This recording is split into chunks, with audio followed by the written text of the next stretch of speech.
much, Khalid, for the opportunity to speak at this webinar. I think the work that you've done is so key to the future and definitely an area that we plan to further expand into as we start building infrastructure where both our internal and external partners can work together to build digital solutions for the healthcare system.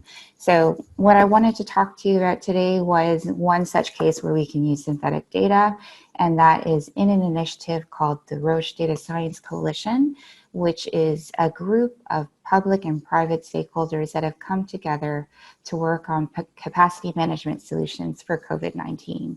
I am a strategic healthcare partner for AI and digital and health for Roche. Part of my background, as Khalid had mentioned, I started off in the clinic. I treated cancer patients for over 10 years and entered into research and development, working on various innovations, whether it be surgical planning, software or image guidance tools for linear accelerators. Also worked in the startup industry, building digital health companies as well as medical device.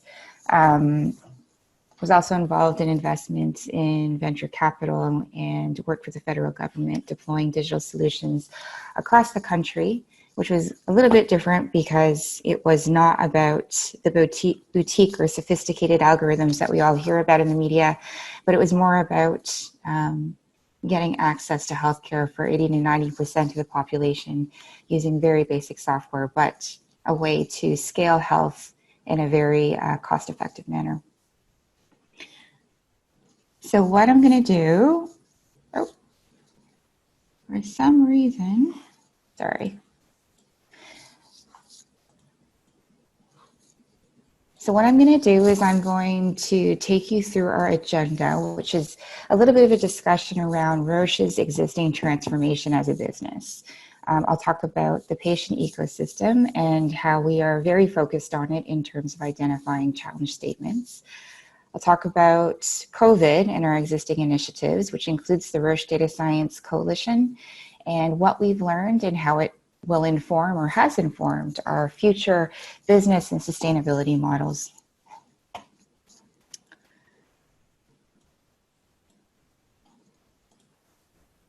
So Roche as a company is no longer a pharma company. Roche is a company that is targeting towards being a health solutions company. And what does that mean? That means that Roche is no longer just about drugs, but it is also delving into the world of digital health solutions. And if you were to take a look at some of its interesting investments or interactions in the last 5 to 8 years, I would say you would see a number of acquisitions that were along data analytics, infrastructure, genomics, and you'd hear companies like Spark Therapeutics, Flatiron, and Picnic Health as part of the real world solutions that have become part of the Roche portfolio. The company itself is filled with phenomenal assets. And what I mean by that is they have fantastic products and services when it comes to diagnostic tests, when it comes to drugs in the pipeline and molecules that have fantastic potential. But now we are a company that is focusing on not only deploying those solutions, but deploying them in an intelligent way, being able to get the patient the right solutions at the right time. And that requires data and analytics, which is why real world data and its evidence has become even more important for our future.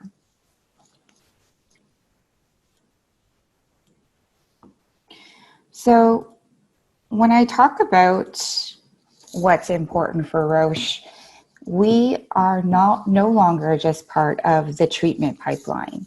We're no longer just about diagnosis, but now we span the entire patient journey.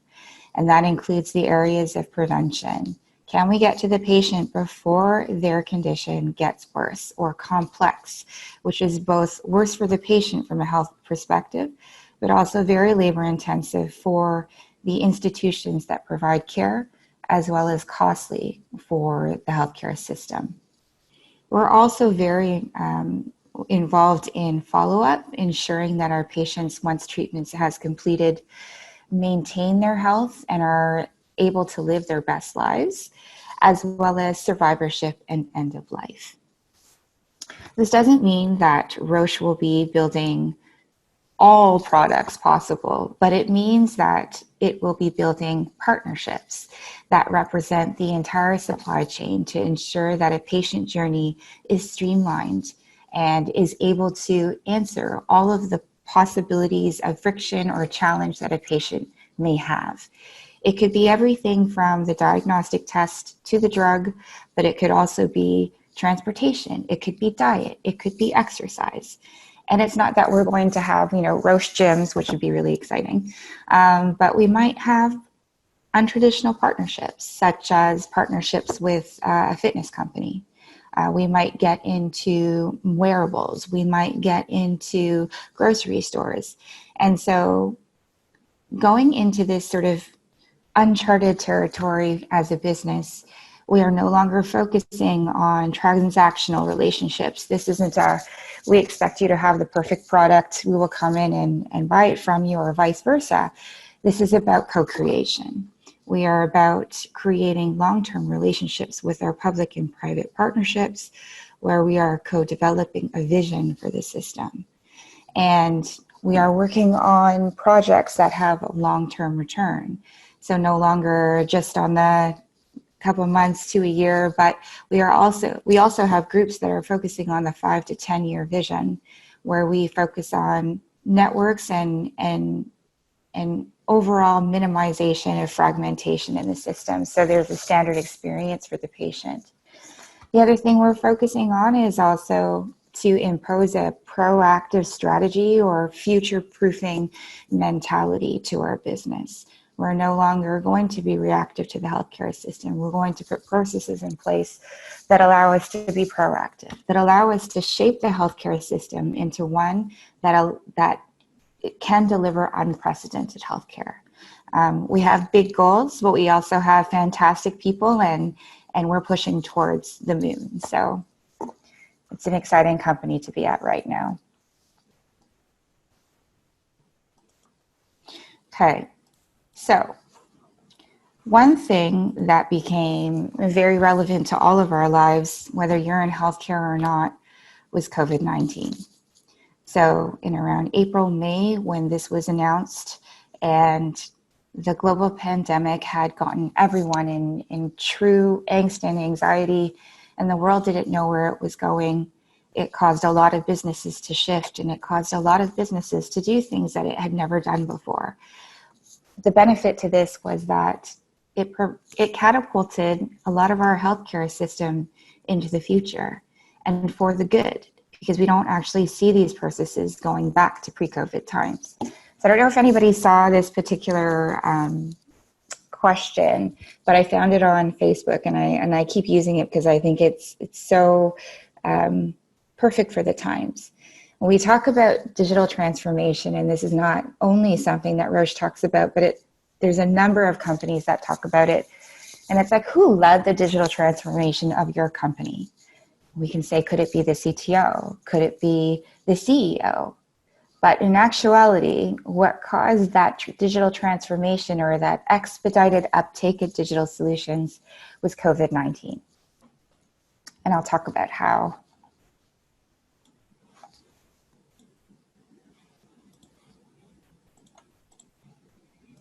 One thing that COVID-19 made very obvious in the system were particular holes when it came to data access. People were flocking to groups to work with data, to come up with solutions to help us more intelligently deal with the COVID challenges. So when it came to resolving capacity management issues for health administration in hospitals, particularly in ERs, when it came to informing supply chain on what type of inventory needed to be out there, when it came to PPE, or when it came to social distancing practices, when discussing policy and reopening or closing down societies. The data that we needed was called for, but it wasn't always there. So when the data was actually, when people were dealing with the data that they could have access to, what arose were challenges with data quality. There was also very limited access to individual level data. People were still, or groups were still having issues accessing institutional level data in a cohesive and streamlined manner. There was no central infrastructure for data to be exchanged amongst internal and external partners. And there wasn't a single platform where partners could engage together in order to develop solutions together, to ideate together, and also to synthesize together. So at a lot of these data tables, there were data points, but a lot of conflict in terms of whether or not, or whose data was more correct, and what actual actions to take. There was also solutions that were being developed that may not have been the priority on the ground. And so even though they were interesting research questions, they were not the solutions that were developed were not necessarily the ones that were of priority when it came to resolving COVID challenges. There was also a big issue when it came to data being flooded into the market and people not being able to absorb that data and create actionable insights or have it inform their existing decision-making practices. So even though the data was present, people were having issues using the data. And that in itself was very interesting in itself. I don't know if people remember this, but a couple of weeks ago, I called it the death by dashboard period. There were a series of dashboards that flooded the market.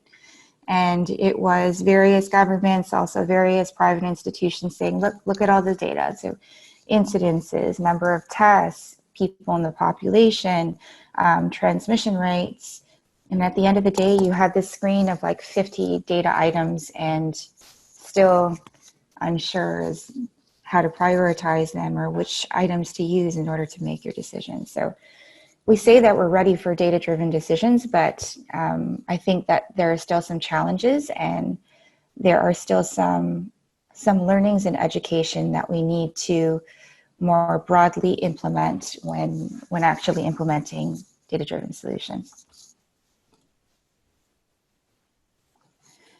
So as part of us trying to be able to fill the gap in increasing the amount of individual level data to help us figure out how to create the most efficacious data solutions when it came to COVID, we engaged with a collaborator called Health Storyline. So it is a Canadian-born startup called Self-Care Catalyst, and they have an application called Health Storylines, which is a symptom tracker for those who have COVID or those who are a suspect of COVID.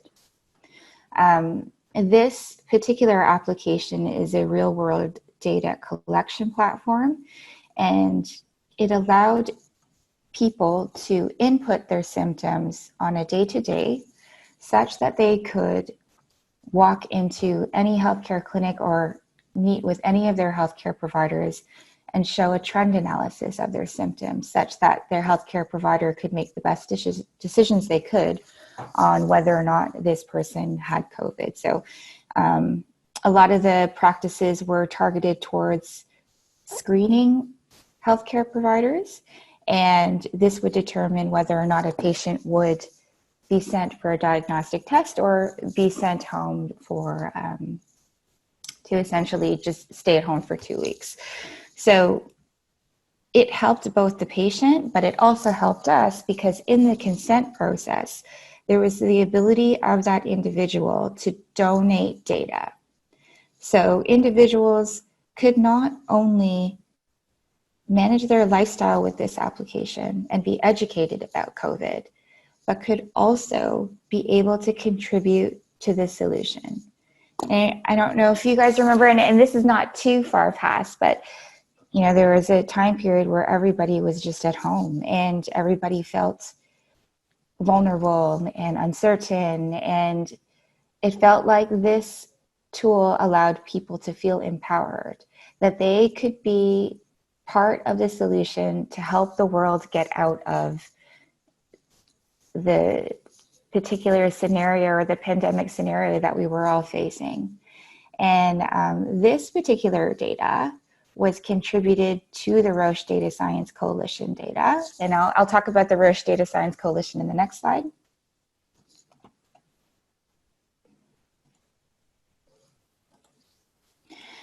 So on top of our collaborators with Self-Care Catalyst, we created what we call a Roche Data Science Coalition. And it was led by Roche, but it was a very much an equal contribution from all collaborators in terms of their ability to help develop and aggregate data for COVID digital solution development targeted towards capacity management. And so with all of our partners, we created a data supply chain. And that data supply chain, if you move from left to right, is about creating or aggregating data at the population level as well as at the individual level, and then aggregating it in a central repository with Think DataWorks, and making that data accessible to both the public and private sector who were working on digital solutions for capacity management.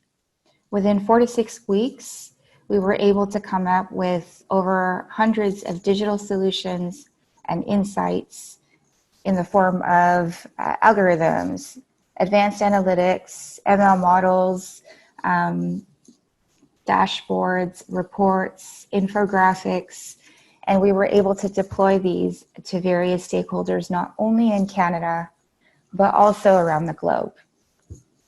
And so, we wanted to make this data accessible to multiple stakeholders. So we wanted the general public to know the state of COVID. We wanted health administration to have access to these data, as well as politicians. And each of those types of data outputs were customized for that particular stakeholder as well as for their decisions.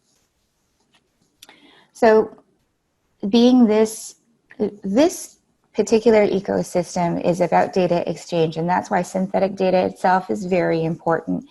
So not only did this stimulate visibility within the market, it created a movement of startup companies and other private companies and some public companies who want to contribute data to this very infrastructure that will help resolve COVID challenges. And so that's why we spoke to Khalid, because Khalid could help us figure out an intake process for this type of data access.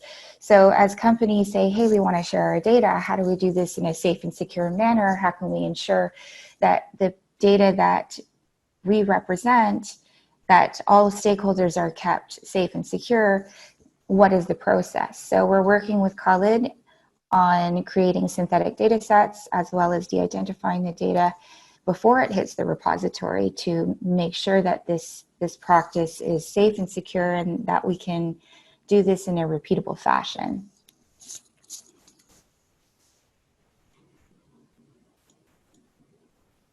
So in short, this is something that happened over COVID-19. However, we plan to extend this model to other therapeutic areas and in the neuroscience space as well as oncology. And we expect these types of data collaborations, both internal and external, to get even larger, with the Roche Data Science Coalition being a proof of concept. We see the value of data and we expect to expand it and work with Khalid and others who are interested in working with us on making this a streamlined experience for both internal and external partners. Thank you so much for your time, and that completes the presentation, and I'm happy to take questions.